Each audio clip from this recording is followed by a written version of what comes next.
Jamu sekarang sedang proses di UNESCO loh. Oh iya Bu. Iya. Jamu itu bahaya untuk ginjal. Kata siapa? Saya sering denger Bu, Masyarakat. beneran. Saya nggak bisa bangun dari kasur Bu. Sebetulnya di situ harusnya masuk ganja.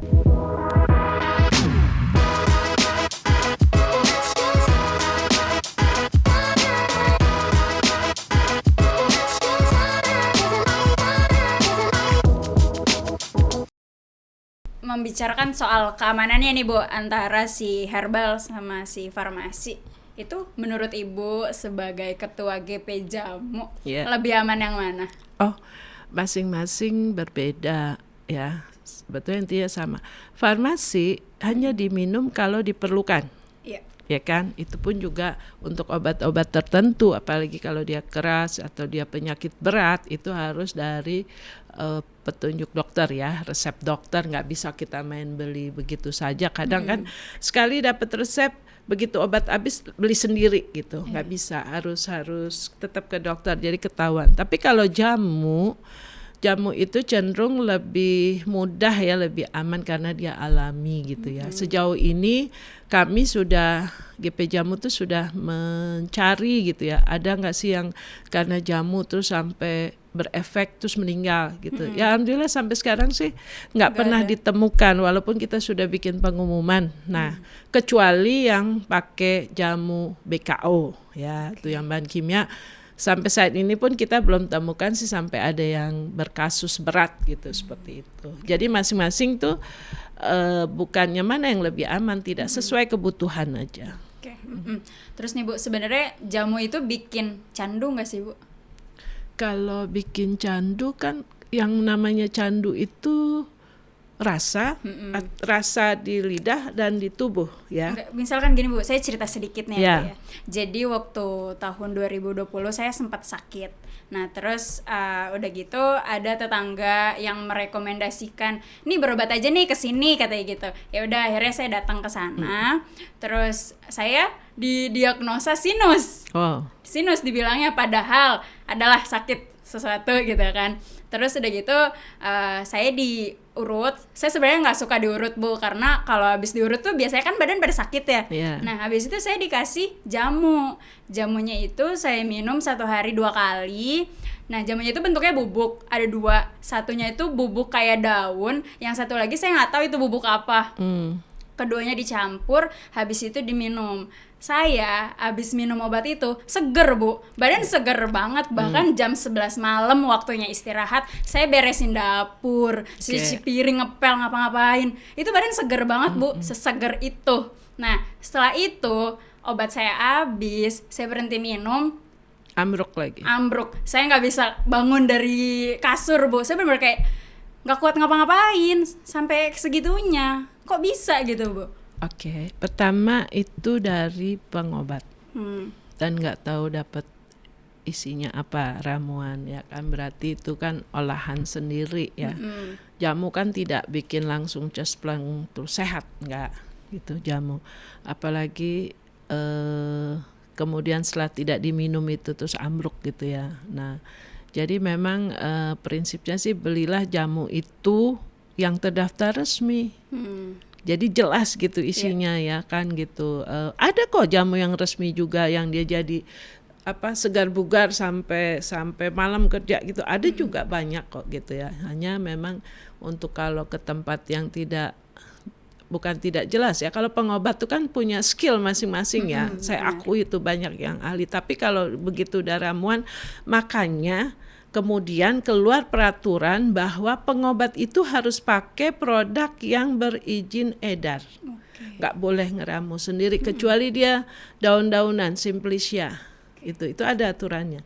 Ke pengobat itu sekarang, makanya kalau di perusahaan saya itu, kita produksi jamu khusus untuk pengobat dan tidak dijual di umum. Jadi hanya pengobat yang boleh beli. Kalau nanti dia punya pasien perlu lagi, dia kan nggak bisa cari di tempat umum. Nah, hanya bisa ada di pengobat itu sendiri, seperti itu. Kalau ketahuan dia apalagi bentuknya kapsul, bikin sendiri, udah ada tuh yang ditangkepin, nggak boleh itu. Jadi harus jelas terukur isinya, terdaftar resmi gitu. Itu bener-bener Bu, saya ambruk gak bisa ngapa-ngapain. Parah. Saya juga bingung. Kok katanya jamu tapi kok bikin kayak gini? Iya. Kayak harus terus-terusan minum. Kalau minum seger lagi gitu. Iya. Terus nih Bu, kita beralih membahas stereotip jamu. Katanya jamu itu bahaya untuk ginjal. Saya juga sering dengar sih Bu kalau jamu itu bahaya untuk ginjal. Itu benar apa enggak sih Bu? Kata siapa? Saya sering dengar Bu, Masyarakat. beneran. Oke. Memang ada serbuk yang apalagi yang tidak halus ya. Makanya Badan POM mewajibkan jamu itu bentuknya ekstrak. Ya, jadi dia tidak akan ada tertimbun sisanya di ginjal gitu ya. Nah, tapi tetap jamu serbuk pun masih tetap ada dan diizinkan dengan standar tertentu gitu ya. Jamu itu bikin gagal ginjal tidak pernah ada kejadian itu sepanjang itu jamu asli jamu bahannya tidak bercampur dengan BKO. Jadi sejauh ini kami belum menemukan orang yang minum jamu kemudian gagal ginjal, tidak. Kecuali dengan produk di luar jamu itu banyak. Jadi sebetulnya bahwa jamu akan menyebabkan gagal ginjal tidak benar itu. Itu. Tidak ya. Jadi jamu itu tidak menyebabkan gagal ginjal. Ya. Catat. Oke. Gitu. Terus nih Bu, jamu itu ribet. Bener gak Bu? Oke. Ribet apanya? Tergantung. Sekarang gampang mau minum jamu. Apa? Jamu gatal-gatal. Ada tuh negatal. Iya kan? Wanita-wanita yang sakit haidnya ada tuh. Menses. Iya kan? Iya bener. Benar. Apa? Dulu kita harus buat sendiri memang. Sekarang enggak dong. Segala macam ada. Buat kanker, gatal-gatal, buat apa? Diabetes, apa segala ada. Bahkan sebetulnya ya, penderita COVID aja banyak loh yang minum jamu. Ya kenapa? Karena itu membantu daya tahan tubuhnya. Dia kan lemah, sakit, lemah. Bagaimana daya tahan tubuhnya supaya naik? Ya salah satunya minum jamu. Ya ramuan khusus daya tahan tubuh kan banyak. Bahkan sudah akibat COVID itu bahkan jumlah yang didaftarkan untuk fitofarmaka kan uji klinis tuh. Pengujian itu uji klinis itu kan ke manusia ya. Pada saat COVID itu kan banyak pasien. Itulah yang dipakai untuk menguji. Kan uji klinis itu kan paling enggak 2 tahun. Sampai sekarang ada yang masih berjalan. Itu karena kebetulan banyak pasien, ayo sekalian semua. Siapa aja yang mau uji klinis? Emang uji klinis biayanya mahal 4M, Pak. Benar. Mahal ya? 4M, makanya cuma sedikit fitofarmaka itu. Tapi tetap kita harus perjuangkan terus gitu supaya apa? Standar jamu kita tuh kan sebetulnya sudah masuk standar internasional secara regulasi ya. Makanya ruangannya harus bagaimana, terus ini segala macam gitu. Jamu sekarang tuh lebih bagus daripada yang sebelumnya. Standarnya tuh ketat gitu. Walaupun berat sekali, tapi kita patuhi gitu. Jadi kalau dibilang ribet nggak, pergi aja ke toko obat. Perlu apa, tinggal minum, ya kan? Atau kalau misalnya jamu aja buktinya masih ada, bertambah. Berarti kan orang butuh. Nah, sekarang ada banyak kafe-kafe kopi yang juga ada jamunya. Hotel-hotel banyak kan. Contoh kafe Acaraki ada tuh, Sue Ora Jamu, terus banyak deh.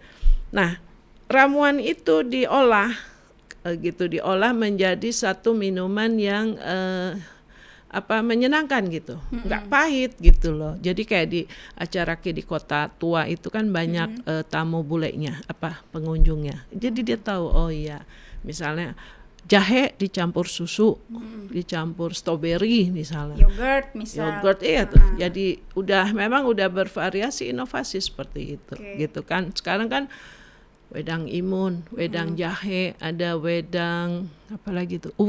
Misalnya. Ramuan seperti itu.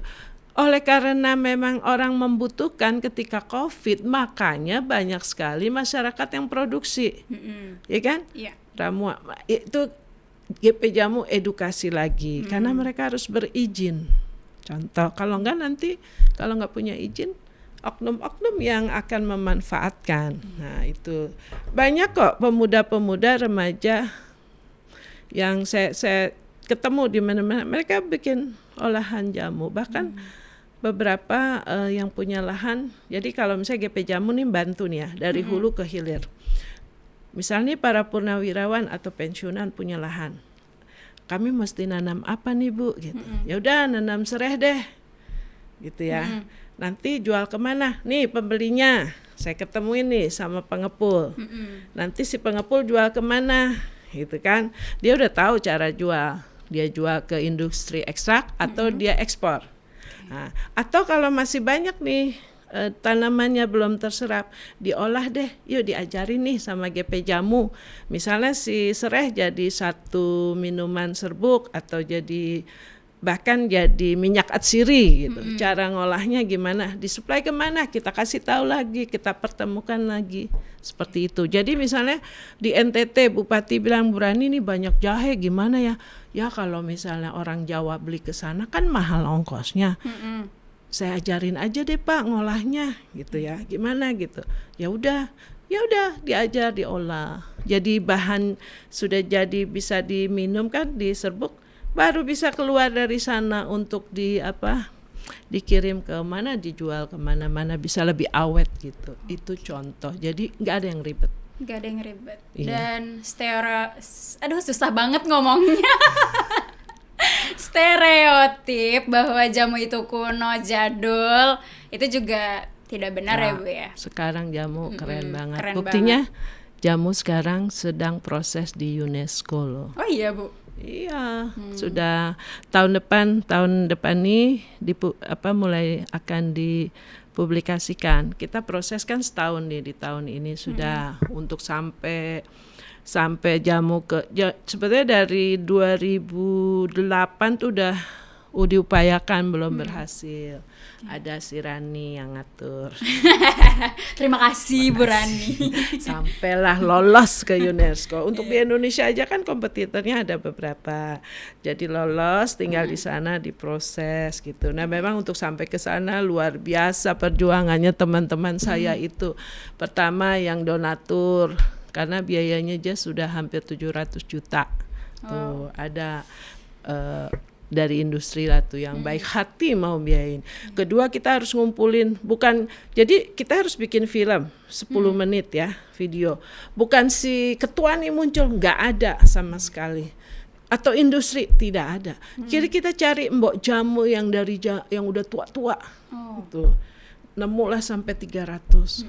Jadi Jawa mana-mana, itulah makanya butuh biaya besar kan, kita pakai pihak ketiga. Jadi dia harus bikin testimoni, direkam, diatur sebagaimana gitu kan. Nah udah itulah, jadi lolos alhamdulillah gitu. Udah keren banget jamu ya. Keren banget ya. Ya. Jadi seperti batik ya, batik adalah batik, jamu adalah jamu. Jadi kata jamu itu bukan seperti herbal gitu loh, walaupun orang di luar bilang herb gitu ya, tapi kalau kami orang jamu is jamu gitu, nggak bisa digantikan kata lain. Tapi kalau ada obat tradisional kan bisa macam-macam, bahwa itu ada jamu, bahwa itu mungkin obat tradisional asing, bisa aja seperti itu. Oke. Terus nih Bu, saya juga waktu sakit itu sempat bingung mau ke dokter dulu apa kemana dulu nih. Nah, kalau orang sakit kan kalau misalkan mau pakai obat farmasi, konsulnya ke dokter. Kalau jamu gimana? Ke dokter juga bisa. Ke dokter juga? Kan kita ada dokter saintifikasi jamu. Dokter yang khusus jamu itu ada 600 orang. Oh, ada? Ada. Tanya ke GP Jamu boleh. Di mana Bu? Nggak, di kami itu banyak dokternya. Dokter-dokter yang untuk spesialis jamu gitu kan. Jadi memang banyak juga masyarakat yang bertanya saya, Bu, misalnya istri saya ini begini gitu kan. Kalau saya lagi sempat ya saya tanya detail, ya udah coba pakai ini dulu gitu kan. Atau misalnya istri saya itu sudah ke dokter, bahkan sudah ke rumah sakit, dicek apapun nggak ada penyakitnya, tapi dia tangan dan kaki bengkak, gitu kan. Saya jawab, wah itu ketempelan itu. Itu kan dia sudah bilang pakai minyak ini udah nggak bisa, pakai jamu ini juga udah. Dokter bilang nggak ada apa-apa hasil labnya, ketempelan. Ketempelan apa tuh? Makhluk gitu. Tapi memang nyatanya betul gitu. Kita kan nggak bisa pungkiri bahwa memang ada makhluk-makhluk kan. Jadi saya tanya terakhir kamu ngapain, masih muda kan? Si ibu itu pasien itu bilang, jadi dia habis ke bantuin orang tuanya pindah rumah gitu. Ternyata dari rumah itulah ada yang, nah itu kan cara penanganannya beda ya gitu. Tapi kalau yang terkait jamu ya dicoba, apa sakitnya bengkak berarti kan dikasih olesin minyak, kan minyak itu kan juga ramuan jamu. Terus kalau harus ada yang diminum apa gitu kan, seperti itu. Kayaknya kalau yang bengkak itu, kalau saya lihat obat yang dari dokternya aja itu alergi, dikategorikan alergi ya gitu, karena dia bengkak kan, mungkin ada apa seperti. Nah kita kan punya mungkin yang buat alergi, di sini ada nggak? Buat alergi ada nggak Pak? Gatal-gatal mungkin ya Pak ya, gitu. Contoh gitu lah, kan dicoba bisa. Atau dibersihkan tubuh kita pakai ramuan itu, ramuan apa aja gitu, seperti itu. Oke. Ibu kan terjeblos ke dunia jamu itu sejak tahun berapa Bu? Tahun 98. Berarti 24 tahun. Sama kayak umur saya. Iya, 24 tahun. Belum lahir ya.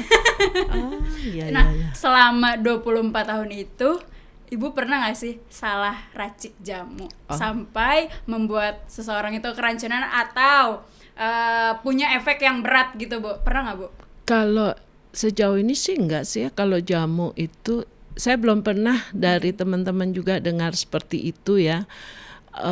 Kalau apalagi kalau saya kan formulanya kalau yang cacing cuma satu ya, kalau yang campuran itu kan sudah terukur lah, dan kita nggak bisa mengeluarkan produk juga tanpa dilabkan dulu, nggak bisa harus semua gitu ya. Nah mungkin pada saat kalau menimbulkan efek sih enggak ya. Pernah ini jamu yang punya perusahaan ternama, ada beberapa perusahaan.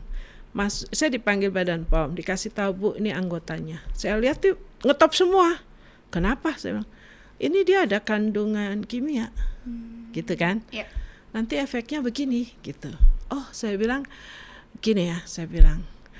Waktu itu kan kepalanya Pak Roy ya, Kepala Badan POM. Pak, nggak mungkin perusahaan ternama seperti misalnya Dami Sari Warna masukin kimia. Nggak mungkin bunuh diri kan? Ya, jadi pasti ada sesuatu apa gitu kan. Nah, akhirnya diceklah semua. Ternyata mereka itu ada 5 perusahaan beli bahan bakunya dari China.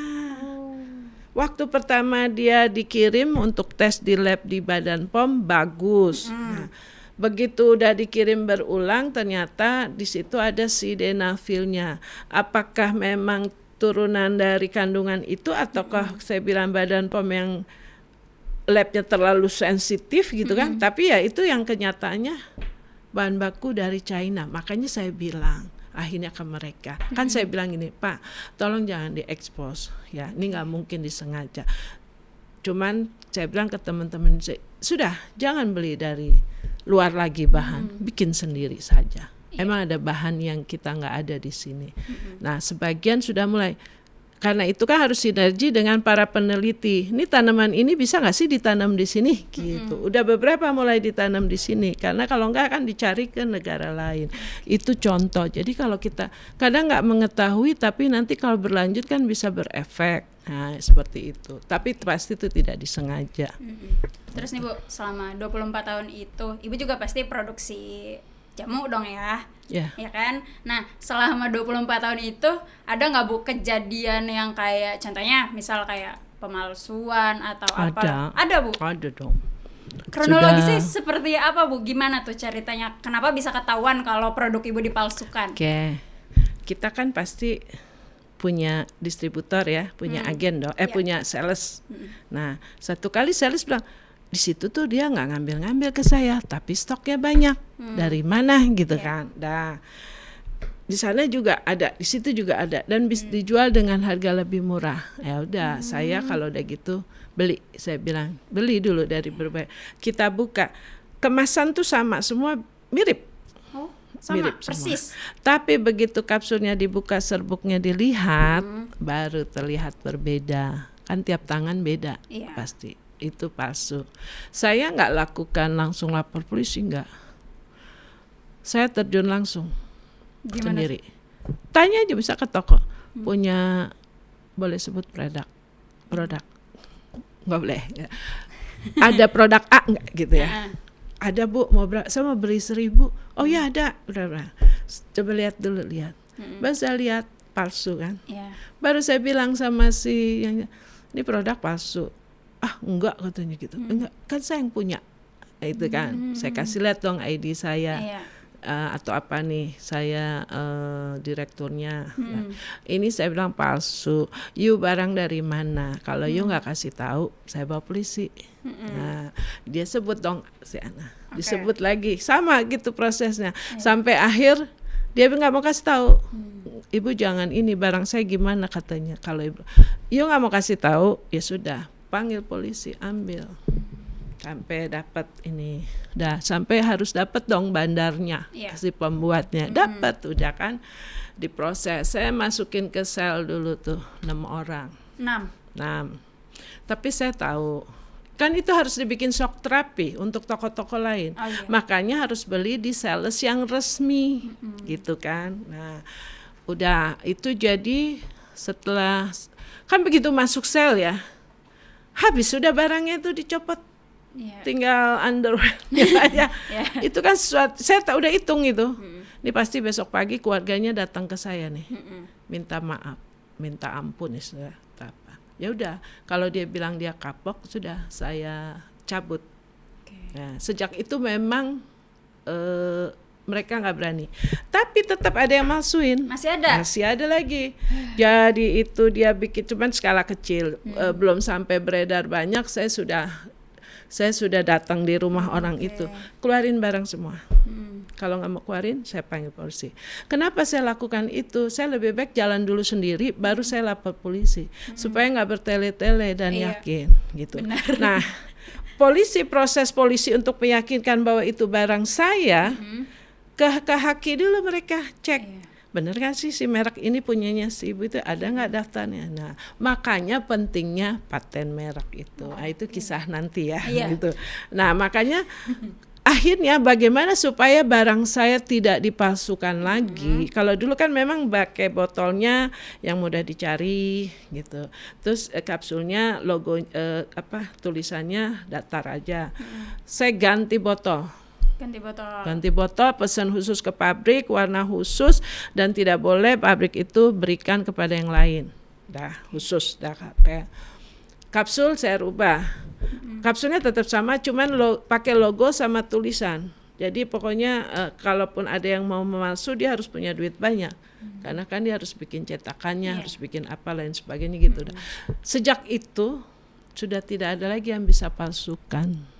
Itu maksudnya mengamankan produk itu juga dari kemasan juga bisa dan lain sebagainya. Karena kalau udah dipalsukan, sayang banyak saya tahu produk teman-teman tuh dipalsukan tuh banyak tahu. Makanya salah satu kewajiban saya sebagai ketua GP Jamu, saya sampaikan ke platform seperti Tokopedia, Shopee, Blibli dan lain sebagainya mereka itu. Waktu itu kan dipertemukan. Saya bilang gini sama Shopee, Tokopedia,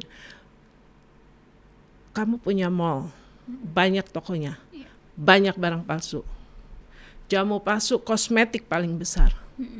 Kok dia bilang bagaimana bisa tahu? Tahu lah, saya bilang. Nih saya contohin.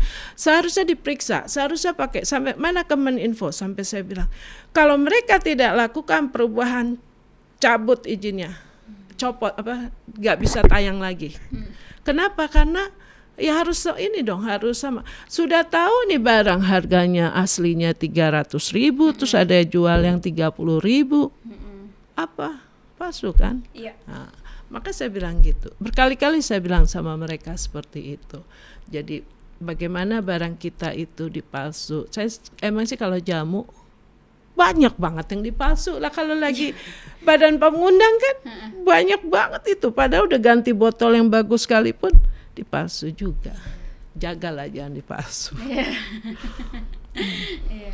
Terus nih Bu, ini kita sudah mendekati penutupan closing. Iya. Ya, saya mau bahas satu lagi nih Bu ya, terkait ganja. Oke. Kenapa ganja itu dilarang? Padahal yang saya tahu di beberapa daerah ganja tuh justru malah jadi bumbu masakan atau bahkan ya makanan itu sendiri gitu Bu. Karena kalau ganja ya, kan ganja sekarang lagi dibahas juga ya, apakah bisa untuk sebagai obat ya. Iya. Nah, orang di Indonesia itu memang masih belum bisa untuk tertib gitu ya kira-kira. Kalau dibilang minum alkohol nggak usah banyak-banyak biar nggak mabok ya. Tapi tetap aja mabok kan. Iya. Sama juga ganja misalnya sedikit aja biar nggak fly atau biar ya buat masakan enak aja. Tapi kan dipakainya berlebihan, nggak bisa diatur, nggak bisa. Kemudian contoh anak-anak kecil itu kan yang di jalanan bukan tidak pakai ganja buat fly, kan orang banyak frustasi pengen fly gitu. Iya. Pakai apa? Pakai apa Bu? Pakai lem Aibon. Iya, karena memang menginginkan ya mungkin bagi mereka nyaman mungkin ya fly itu enak melupakan dunia yang fana ini gitu kan. Nah begitu juga ganja kan. Padahal sebetulnya ganja itu kan kalau untuk pengobatan bagus ya. Ketika contoh misalnya kalau orang yang ketangkap karena narkoba atau kan dia ataupun katakanlah ganja ya, dia nggak bisa langsung di stop loh, nggak bisa mati dia karena udah jadi kan kalau di rumah sakit ketergantungan obat atau ya rumah sakit dia tetap dikasih tapi dengan dosis yang tertentu, perlahan dikurangin. Jadi kalau di rumah sakit itu bukan berarti dia dikurung terus, enggak, dia tetap dikasih tapi bertahap. Terus lama-lama dikurangin. Bahkan kalau dia sudah lepas, ya, dia masih membutuhkan, dia datang aja ke sana. Saya butuh, tapi dalam pengawasan. Itu yang terjadi. Jadi, nah, untuk orang-orang yang sakit benar sakit, ya, kalau supaya orang nggak kesakitan minum obat, ya, penghilang nyeri. Ya kan? Nah, sebetulnya fungsinya ganja itu kalau dipakai di rumah sakit itu kan membuat orang itu bisa tidur, benar-benar tidur, tidak merasakan sakit gitu kan. Kalau kesakitan kayak dioperasi dan lain sebagainya gitu kan dikasihnya, bahkan ada orang yang kesakitan aja sampai dikasih dosis yang tinggi nggak mempan, apa yang harus dimasukin? Sebetulnya di situ harusnya masuk ganja, cuman peraturannya belum ada, regulasinya lagi dibahas gitu ya. Kayak di Belanda kan bebas tuh kita beli gitu ya, bebas. Nah, cuman kan nggak boleh di tempat umum makainya dan juga nggak boleh sampai mabok gitu atau apa efek. Bebas kita kalau mau beli ke toko bisa gitu loh. Itu kalau sekarang apalagi di Thailand paling deket tuh kan. Iya, makanya tuh se-Indonesia terpikir bukan untuk dijual umum tapi buat pengobatan. Seperti itu. Tapi janganlah nyoba. Satu lagu. Boleh satu lagu. Ibu suka nyanyi ya? Iyalah kadang-kadang. Satu lagi maksudnya Bu, ya. Untuk tren perkembangan jamu, perkembangan dan penjualan jamu di Indonesia dan di seluruh dunia sekarang tuh gimana sih Bu? Jadi gini, dengan kisah kemarin ada pandemi itu kan akhirnya orang tersadar untuk kembali ke alam ya, menjaga kesehatan tubuhnya dengan bahan alam. Yang disampaikan Kemenkes sekarang adalah kan yang preventif, jagalah kesehatan, jaga diri sebelum sakit gitu. Jadi makanya kembali ke alam kan, tidak ke farmasi. Farmasi itu untuk kalau udah sakit gitu ya. Nah itu makanya trennya itu baik raw material maupun juga jamu memang pada saat COVID itu melonjak naik. Walaupun gitu melandai juga, tapi ya kembali ke stabil lah. Jadi kesadaran sekarang anak muda pun juga sudah mulai. Kalau dulu kan nggak peduli. Jangan, kalian anak muda jangan sok-sok merasa kuat sehat. Ya, tetap harus tubuh tuh di maintenance. Mobil aja kalau nggak di maintenance, ya kan? Baru nih gitu biarin aja, nggak bisa, tetap tubuh sama gitu. Jadi jagalah gitu. Jadi perkembangan penjualannya juga ya seharusnya sih Indonesia dengan penduduk yang besar yang menjadi target negara lain untuk jualan di sini. Kenapa orang Indonesia tidak memanfaatkan itu jamunya sendiri? Dan jangan salah, jamu Indonesia sudah ada di 52 negara. Ya. Nggak tahu kan? Nggak tahu. Nah, saya kasih tahu itu. Sudah ada di 52 negara. Itu. Oke. Yang paling besar di mana, Bu? Pasti di negara tetangga. ASEAN. Di ASEAN. Di Amerika juga ya gitu. Terakhir nih Bu, ini beneran dari terakhir. Tadi terakhir. Nggak apa-apa, saya sampai pagi juga. Ini beneran terakhir Bu, beneran. Saya juga bingung ngomong apa lagi sebenarnya. Oke. Ada nggak sih Bu dorongan atau motivasi lah ya untuk closing nih supaya teman-teman Sobat Dami lebih bijak dalam memilih pengobatan? Jangan dari pengobatan Bu. ya. Pengobatan tuh macam minum atau ngobat. Minum deh. Minum. Kalau pengobatan bisa terapi gitu kan ya. Kalau pengobatan bisa dimasas, bisa. Saya kalau sakit itu ya nggak langsung cari obat dokter dulu. Kalau capek dipijit, dimasas, merilekkan tubuh ya. Atau yang bisa dibekam-bekam, keluarin darah kotor ya, itu sebulan sekali. Itu bagus ya.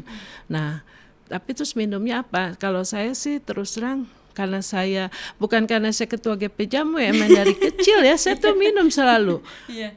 Selalu minum, misalnya pagi itu udah disediain ada macam-macam jamu, bahkan kan teman-teman nih suka ngasih gitu ya. Saya minum tuh semua, bukan sekaligus gitu, bertahap.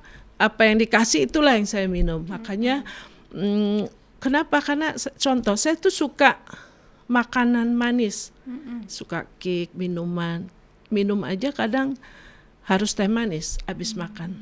Bagaimana supaya saya nggak kena diabetes?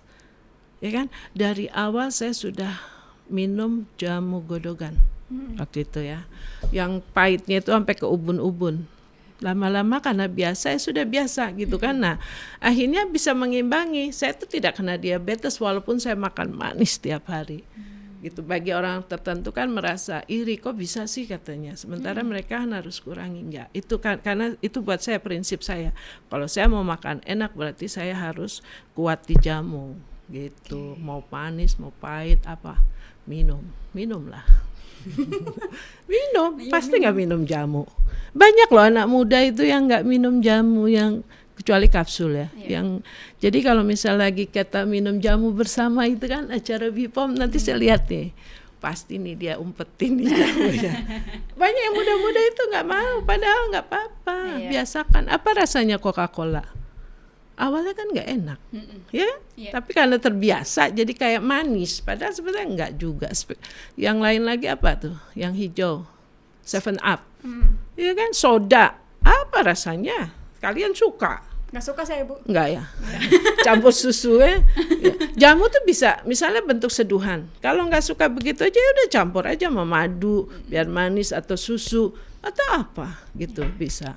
Pokoknya semua bisa lah. Jadi jaga. Apa tadi pertanyaan terakhir? Kesehatan. Nah, itu pokoknya jaga tubuh, maintenance tubuh. Jangan tunggu sakit baru minum obat atau minum jamu. Minum ramuan wedang imun khususnya. Lihat Pak Jokowi itu. Pak Jokowi itu kan bagaimana? Dari pagi kena COVID enggak? Kemarin pameran ada Pak Jokowi kan, Pak minum jamu nih gitu. Saya udah minum jamu. Wedang imun kan? Iya. Ini sama wedang imun Bapak gitu kan. Sehingga tamu-tamu yang datang ke istana itu dikasih jamu. Makanya di Bloomberg media Amerika ditulis Presiden Indonesia menyediakan jamu untuk tamu-tamunya. bangga dong kita. Ya, demikian.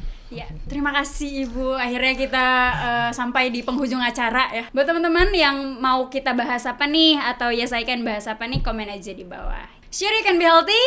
Yes, I can.